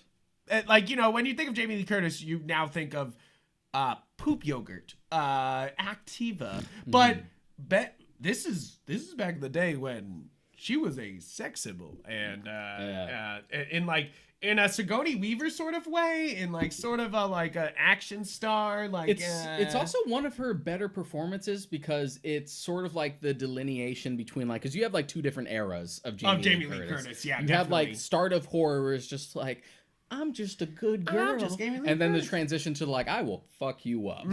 And what's good about True Lies is that it's sort of a balance, like the turning point, like the nexus, because she plays like this adorkable like wife who like tries to be cool and like tries to like maybe cheat on her husband. Like, oh man, it turns out that her husband was the one she was gonna cheat on. It's why I never kind of like ridiculous. This movie, is that it is like, it's a fun movie. It's a fun movie. I'm not faulting it. It's just that it's such a like a what's the song where they put out oh my god, what's the song where they put out the love ad, and then his wife shows up at the end of the song, and you know, like oh my god, why can't I remember anything today? My brain is fucking mush. But it's like, talking about the Pina Colada song. Yes, that also has that theme. Yes, that's exactly it. I always thought that this movie is just the Pina Colada song, but with spies, and I kind of don't appreciate it. Like, I'm sure if I went back as an older adult and watched this, because that's the other thing. I watched it the other day. But the thing is, this is the other thing I think about this movie, is I always thought this was a dad movie. You know, like this was definitely it is kind of a dad movie. Yeah. And like and not in like a like way that I want to watch it, sort of, you know, like in like a kind of like but you know, it's like, fun. It's cool to see Jamie Lee Curtis play like this adorable wife. Yeah. And it also has some really cool set pieces. Like there's a the jet plane, the jet plane, and Arnold on a horse in an elevator and just like riding through town. Yeah, it's still a James Cameron movie at its heart. Yeah. It still does crazy things. Yeah. But it is definitely his lowest budget. I think its worst aspects is sort of like the more Djangoistic attitude it has, because it is a film about we gotta fight the terrorists. And you're like, yeah, it's one of those things that I always view this movie as just kind of silly, and like, and I was just like, man, you know. I also like, don't mind Cameron just doing a sillier movie. Yes, this is definitely like a one for me. I don't think we'll ever see this again, though. We'll never get like just a straight up silly movie, because as I said, he's got to have a whole fucking park attached to every one of them. You'll guarantee they're not putting out this new Avatar movie, even though they shot most of it probably, because they got to work on a specific scene that's going to go for another part of the Avatar land. Avatar in 2, Disney World, I think, is in like post-production right now. Yeah, and then like post-production, and then like 3 is like in the middle of its own shit. This is well, I mean, the joke we've always made is that Avatar 2 is never coming out. It's a myth. It's a myth. Avatar 3, even though it's somehow confirmed, is also a myth and may come out before 2. Just so you know, it's one of those things that you literally see articles. I sent one to Deshaun one time. It was like, Avatar 2 delayed to 2014, and you're like, ooh, like, you're just like, hey, well, how the hell did Terry Gilliam finish Don Quixote before we before got Avatar 2? How did that happen? How did this happen? I still have, you know, the thing that makes me sad the most is that I still haven't seen Don Quixote. Yeah, right? I thought that the other day. I saw it on my thing, and I was like, I should watch that, because that's like a piece of film history right there. Yeah. You know, like, you're like, what the hell? And from what I hear, it's just like, yeah, it was an okay movie. I'm like, sure, I don't even care if it's bad. I'm just glad he just got to make it. Yeah, I'm glad he finished it. Like, it's over. Definitely look up the story of. We'll do a podcast about it. We'll watch it. How about that? We'll do a whole podcast about it, and we'll talk about Don Quixote. Yeah, and it's the a documentary, Lost in La Mancha. Oh, but it's one of those things that's one of those doomed productions that's just infamous forever and ever. So next up is the reason why James Cameron is a household name, you know, because like, yes, there's Terminator 2 and there's Aliens and everyone knows who James Cameron is. Yeah. But then like your grandma knowing who James Cameron is because of the Titanic. Like Titanic is huge. Yes. It's not even, it's almost not understandable now, you know. Titanic came out and like dominated the box office. It's something that is hard to quantify if you didn't like grow up at the time it like hit at the time it like released in 1997. Yeah. This is, first off, it of course launches. Leonardo DiCaprio was already a star, but this is like, this just fucking catapults him into lifelong stardom. Into a lifelong career of screaming. And Kate Winslet also is huge because of these roles. And there's a reason, because people think that these two guys are responsible for the highest grossing movie of all time for a very long time, until the next one. Until James Cameron decided to top himself he's like, again. gonna beat that again. Yeah. So people, this is literally like how Hollywood works. They want it's a good investment, like, and these guys everybody here became good investments because of Titanic. Yeah. So except for Billy Zane, poor Billy Zane, he just doesn't get any roles at all. He's just like stuck in like obscure TV. Right? You're just like, dang it. And Kingdom Hearts, I guess, the first game. Kingdom Hearts. The Titanic, it's one of those things that as a kid, we got this. As I grew up with the Titanic in my life. I'm born in 1992. Did you have the 2 VHS set? Yes, we did. And so I never watched Titanic because this is a girl's movie, and I never watched Titanic until I was much older, when people were like, "You've never seen Titanic?" And it was like, I must have been, it was like my teens when they did that, but it was definitely like, I had been trying to stay away from Titanic for a bit. I think Titanic might have been one of those things that like the earliest age that like made me realize, oh, I do like romances. Like romances. When they're not dumb, when they're done well. Yes. I mean, look at this fucking set, by the way. Even though it's just a DVD. It's ridiculous. Beautiful. It's great. Yeah, I remember. That's definitely what most millennials remember Titanic as the weird double VHS. And as you can see here, double disc. And even the Blu-ray is a double disc. This is, even though it's 3 hours, everything else is fucking packed on here. They fucking don't hold back. This is so Titanic as like a spectacle or like a disaster movie sort of harkens back to like real old Hollywood. Yeah, because we would get movies classic like Hollywood. This, like Cleopatra or the Ten Commandments, where they or were just Poseidon's Adventure. Yeah, or these huge, or Towering Inferno. Yeah, these really huge, especially for the historical ones, like really long, like epics, big budget epics that everyone had to see. And in a way, this is just that. Is that it's a classic story of like, a poor kid and a rich girl, and they fall in love, and then there's the tragedy of the actual tragedy, and it's like, it very much has like an old Hollywood sensibility to it. and it's kind of why Leonardo DiCaprio is thought of as that Hollywood great, is because it does have that like old Hollywood quality, and he stars in it, like just shines in this. I think this is where most people fell in love with Leonardo DiCaprio, either for his acting skill or just for his face.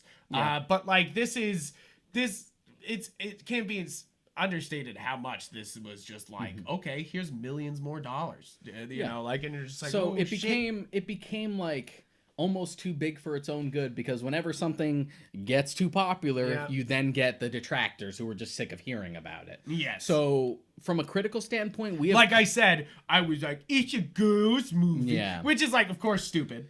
If you want a good video, we always like recommend Lindsay Ellis's stuff on here. She has a great Titanic video, but like to summate it, it's one of those things where like from a critical standpoint, we have flip-flopped back and forth constantly on Titanic because it came out and everyone loved it, but then we had to reevaluate it. Do we still like it? Is it really that good? Is it really that good? And then years later, it's like, yeah, it's good. It's a good movie. Yeah, and that's the thing. It's like, when I finally watched it, this is a good movie. It's kind of stereotypical. Sure, you kind of can predict it. Like, yes, of course, the boat's going down. Like, but that's kind of the point.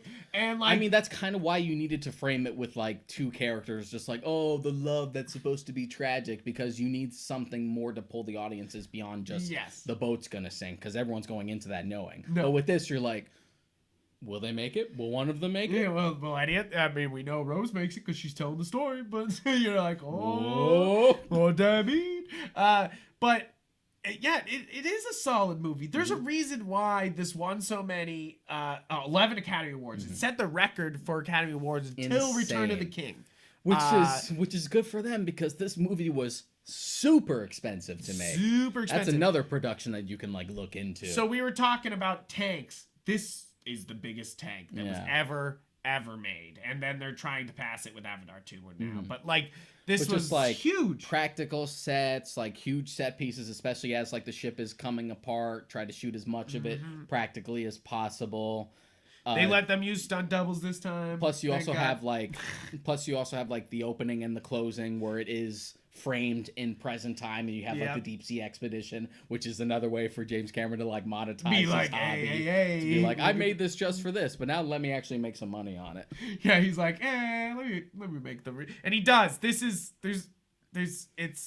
so much money to the point where so it's much framed money as from the point of a person who's a deep sea explorer who's like in love with like the idea of Titanic, and then is like given a reality check just given the tragedy itself. Like Bill Paxton's character is just in Titanic. James Cameron. It's just James Cameron. Like so much so. Yeah. It's just James Cameron. Like no question. But in a way where it's not like concerning, like The Abyss. Where you're just like, is this how your relationship was? This is uncomfortable, and I feel like you're making this our problem. I know that the scene where they were like, I hate that bitch. And they're like, well, you shouldn't have married her. And I'm like, yay. You know, like you're like, oh, James Cameron, no. Just leave your problems out of the movie, please. But yes, I think that Titanic, it's a little bit cheesy, but it is a good film. You know, like, and what's wrong with little cheese? It's solid. There's a reason why it made a ton of money. It's two beautiful people being beautifully in love. And a movie like this, it's one of those things where like Titanic as a story in general, even before the movie came out, was sort of like mythologized to the point where like if you were going to make a movie, it was always going to be a bit schmaltzy. Yeah. And so the thing, one of my friends growing up, Joe Falbell, was really, really into the Titanic. Like, wrote himself he's a musical writer, and he writes songs for musicals, and he wrote a whole Titanic musical, like no joke. Wow.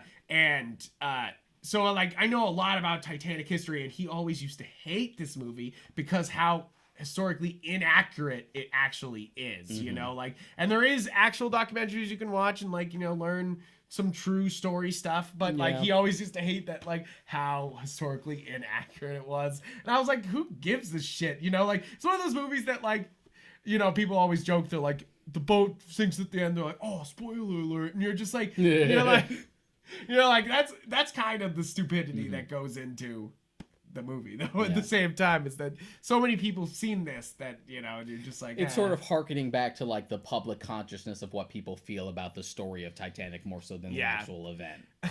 I mean, there's always the joke that Rose had room at the end to fit Jack on, which is not true. Which is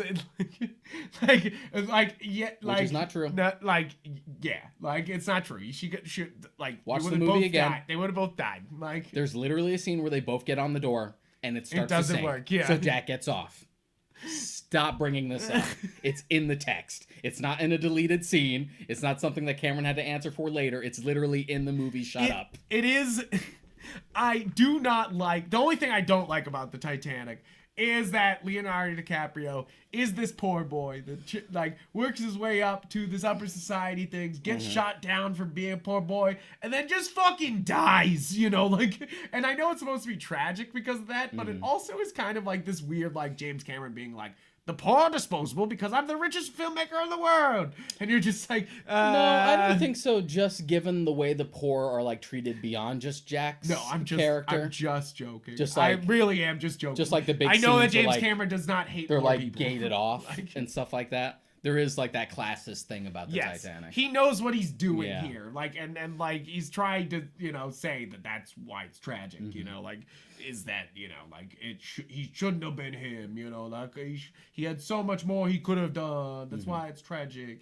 You're like classic Hollywood stuff. Yeah. But it's an impressive movie. But I will say that I laugh every fucking time. The end is so serious, but I laugh every time that guy falls, screams, hits the propeller, changes the scream as he falls the other way. He's just like, ah, boom, ah, and you're just like, oh my god, like it's so brutal, and it kind of cracks me up I don't know why I laugh every fucking time. I mean, you're preaching to the choir over here with my fucking morbid sense of humor.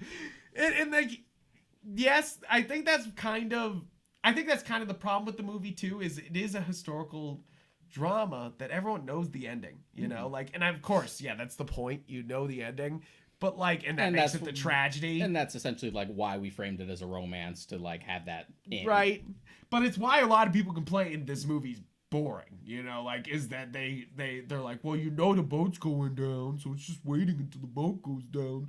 And you're yeah, just like, but I feel like that stupid like reductionist argument could be made for any movie oh ever yeah, made. oh yeah, I know the heroes are gonna win. Why do I even need to watch it? Right, it's a terrible argument. You're like, oh, superheroes are gonna win every time. You're like, okay. I know evil's gonna lose and the heroes are gonna win the day. Why do I even need to watch it? You're like, okay, so you only can watch movies where the bad guys win at the end? Like, you can only watch like subversive material? Like, is that what you're saying? Yeah. Like, come on, man. But basically, this is one of those movies that I didn't touch for a long time because I was a child, and then I do like it, you know, I do like it, but I don't rewatch it or anything. I don't try to because it's on TV sometimes. It's been a while, but I've seen it enough so times to like have most like of the 6 details times down. or Yeah. something like that.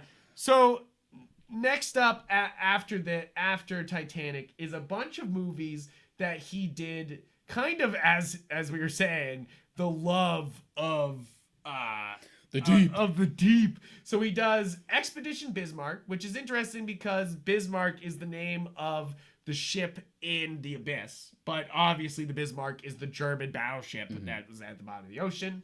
And then there's Ghosts of the Abyss, which is literally like James Cameron going down with Bill Paxton, you know, like yeah, I had actually rewatched it like leading up to doing this episode because I hadn't seen it since I was a kid. Oh, right. Yeah. So this is one of those movies I've seen in IMAX, and I've seen it when it came on Disney Plus. I'd only seen it like on home media. Okay, so we kind of breezed by Expedition Bismarck. It's good. I like Ghost of the Abyss more though. I know it's got a higher score, Bismarck, but like I like Ghost of the Abyss more because it kind of ties into Titanic. It like it feels like a real just straight up documentary, you know, like, and you get to see the Titanic, you know, like which was never seen before. He literally did that, you know, like it's just like I put all this money into like these fucking underwater drones that we can control, right?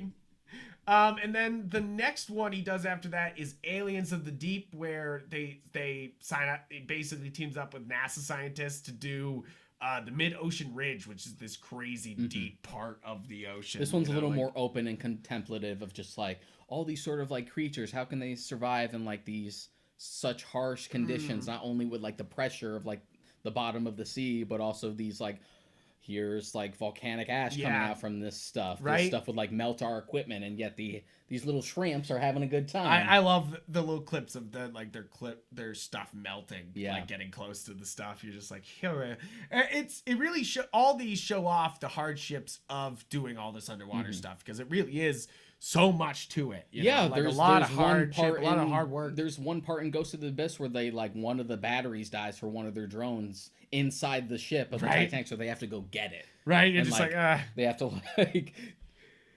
to like attach themselves to the other one and like drag it out. Right, it gets snagged at one point, and they're just like, we really don't want to lose this thing. This is very expensive. Very equipment. expensive. I really, it's funny because these movies are kind of like, you know, people kind of are just like, those weren't, you know, released to theaters. They weren't his big movies, but they're kind of fun. Yeah, and in they're a very way, much stuff that's like close to his own heart. Yeah, it's kind of personal. Yeah. Like, and when I was saying True Lies, we won't get a movie like that anymore.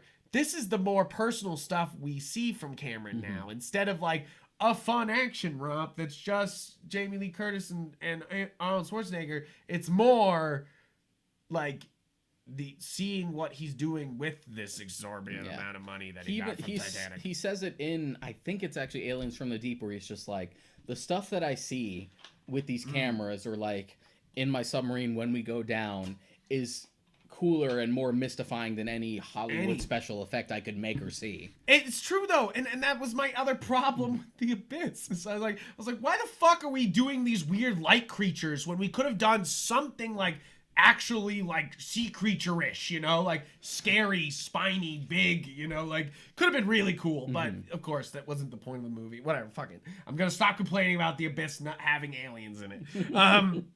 But these are kind of looked as kind of like byproduct movies, and I could see that, and I yeah. think that's.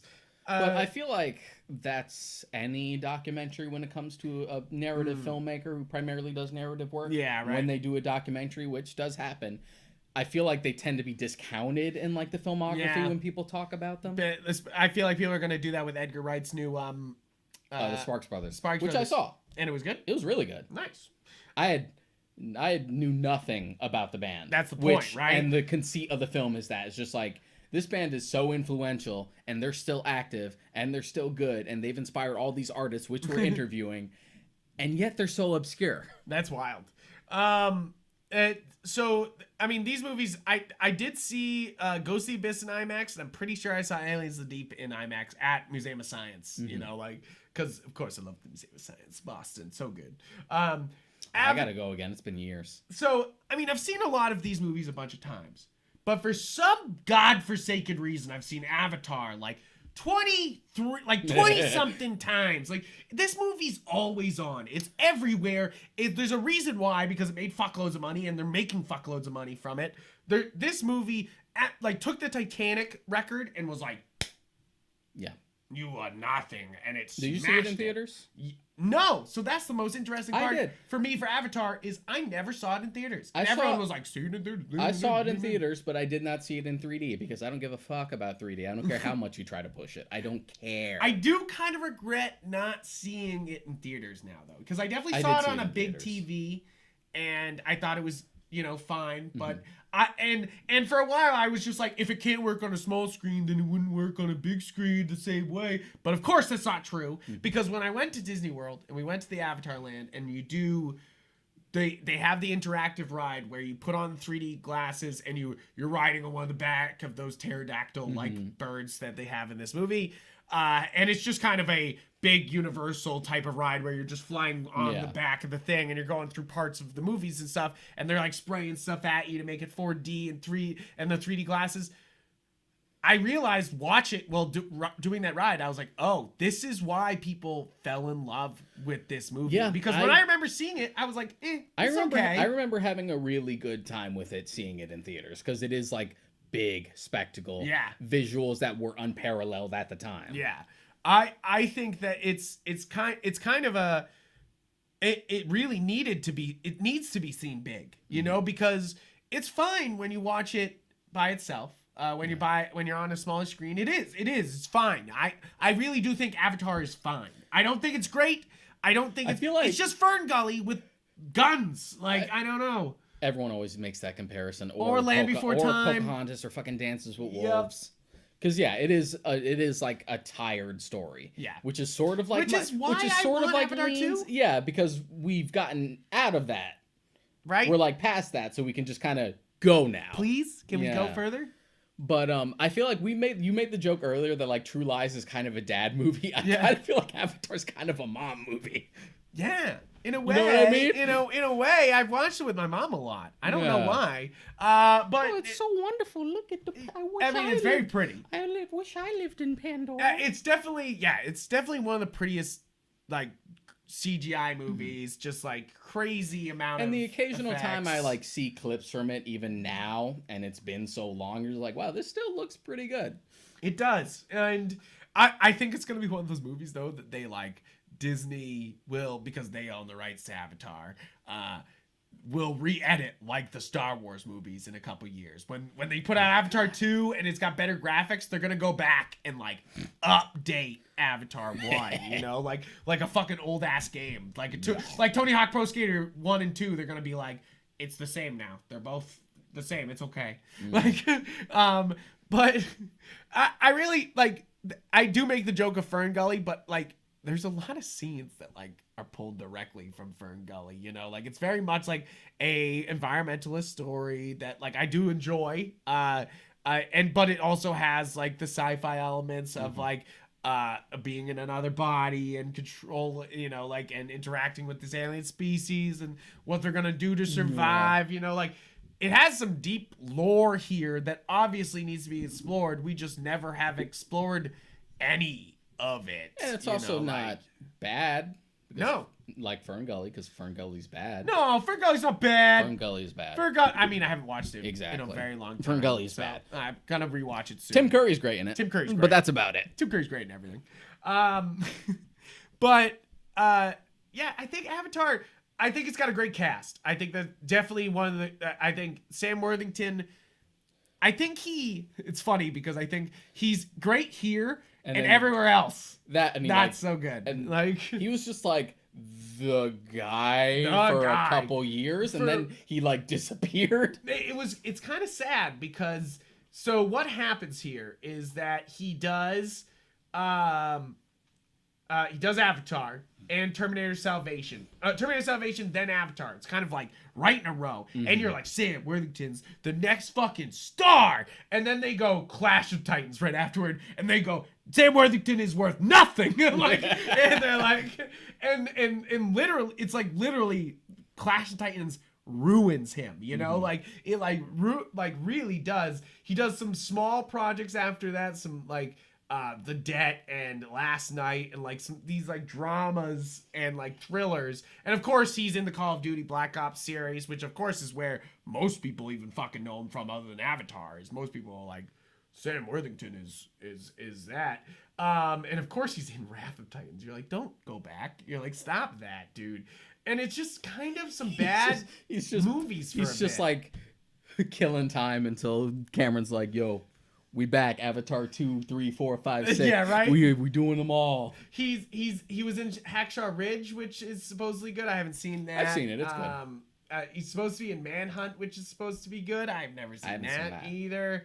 And it's like one of those things where I feel like he's one of those lost stars at the moment, you know, where it's just like well, maybe Avatar 2 will bring him back. You know, where they just don't know what to do with him at the moment, which is kind of sad, you know, because he is good. I don't think he's bad in any way, you know, like it's just kind of how I feel about Jai Courtney. Yeah. Jai Courtney's a very similar way where you're just like, you could be a star. I don't know if you can. I feel like Jai Courtney, like post Suicide Squad, is starting to realize that he's like better in comedic roles. Yeah. Because I hate him in stuff like Die Hard 5, but as bad as Suicide Squad is, I actually really liked him as Captain Boomerang in that. I found him super entertaining. You're like, hell yeah. So I'm like, okay, maybe that's where you lie. He's definitely thinking that. He's just like... In the same way that like I can find Mark Wahlberg funny, but anytime he tries a serious role, I cannot take him seriously. Oh, man. Oh, my goodness. I didn't know they did a Storm Boy movie. Jai Courtney, what are you up to? But... It's kind of funny because, Zoe Sahandra is like money in the bank. She's money in the bank, dude, because she's not only in one of the highest grossing Marvel movies, she's in the highest grossing movie of all time, Avatar. She's also in, what else? Zoe's in everything. Star Trek, which of course is gigantic, and just kind of just keeps going hard. Yeah, you can see her in like bit parts of like her starting to like creep up the ladder. Like she's in like a really bit part in like the first Pirates of the Caribbean film, which you don't realize until you rewatched it. And you're until you rewatch Curse of the Black Pearl, and you're like, holy shit, that's a young Zoe Saldana. And I think she's the real like revelation, of course, in this movie. I think she's doing such a great job. She's the real like. You know, and of course Sigourney Weaver being a bad guy here is always like, yeah, good job, badish. And Stephen Lang, always bad guy, Stephen Lang should have just got the face. Stephen Lang should have been Cable.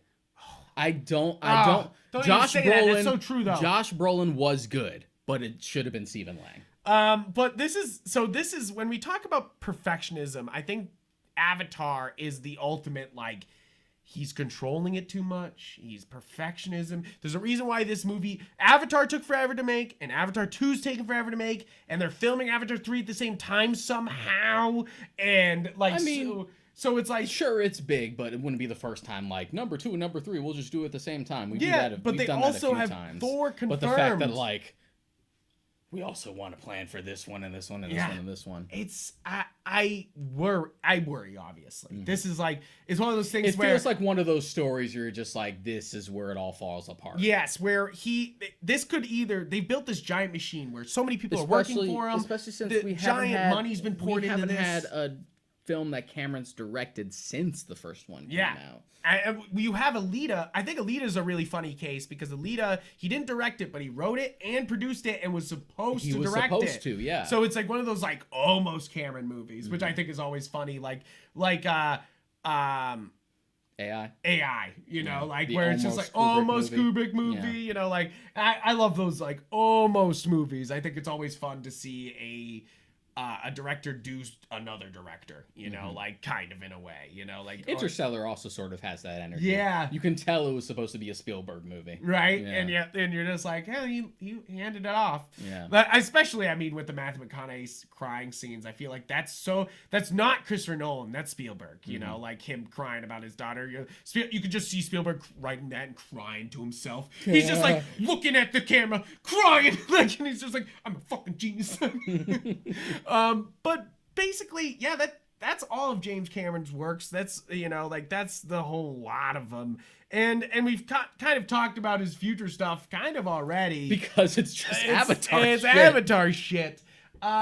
We can hope for other things, but it's just Avatar stuff. And I hope for the best for Avatar stuff. I'm keeping I an open want mind. this to be better, like, because Avatar is kind of a letdown in a way where it's just not as imaginative as the production is. You know, like it's like it's kind of like a bad Star Wars movie where everything looks great, but the follow through's not there. Yeah, you where know? like everything around it, like the aesthetic, the visuals, everything in like the background. Rise of Skywalker. I feel like everything in Rise of Skywalker looks great, good, but that doesn't have a story to match. Yeah, and like yes, you put great amount into the production, but now you end up with. But now that we're past like the tired, just like oh man, military fucking with the indigenous species. Now that we're past that.